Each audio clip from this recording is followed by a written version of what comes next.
looking beat. Anyway, I was talking to somebody a couple of weeks ago, a very young, successful person. When I'm saying young, I'm talking like early 20s. That was like, it's so hard for me to find somebody because ain't nobody really on my level. And it's just like, what can I do? What can I do? And it made me just think about like, I get it. We're in this age where a lot of people, especially in the era of content creation, reality TV, a lot of people are getting successful or making a bag very early on. You know what I mean? And by the way, that doesn't mean that the bag stays. And I hope it does for anybody that's out there getting it. But I think that seeing so many young people get so much so fast, makes a lot of people feel like they're behind. And I think that's so unfair because, and guess what? I think it's also obviously celebrity culture and maybe even somebody like myself plays into that. But I'm gonna be honest with you.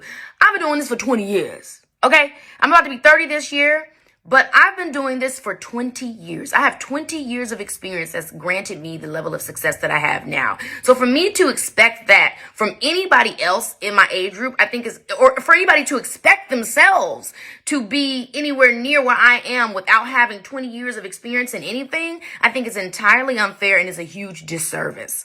I don't think you should compete with anybody, but you damn sure shouldn't be competing with someone, no matter if they are your same age, in your same age group, in your same lifestyle, whatever you want to call it, if they have 20 years of experience ahead of you.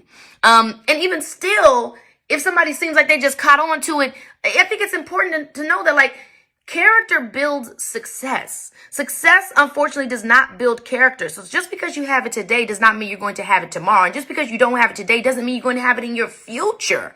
I think we put so much pressure on ourselves and then we project that onto others. You say, oh, well, I want this and I want that. And if I can't have it, then the person I'm with got to have it. Or the friends that I'm hanging with got to have it. Everybody around me ain't got $1 million, then it ain't worth it. But it's like, what about growth?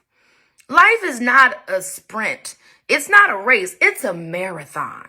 So it's like we got to, instead of looking at what somebody's bank account looks like today or what somebody got or they can get us today, we got to look at what somebody's character looking like. Are they responsible? Are they, disciplined? Are they ambitious? Do they have goals? Are they trying to go somewhere? Just imagine if Michelle went up to Barack when he was broke out of law school talking about something, can you fly me out?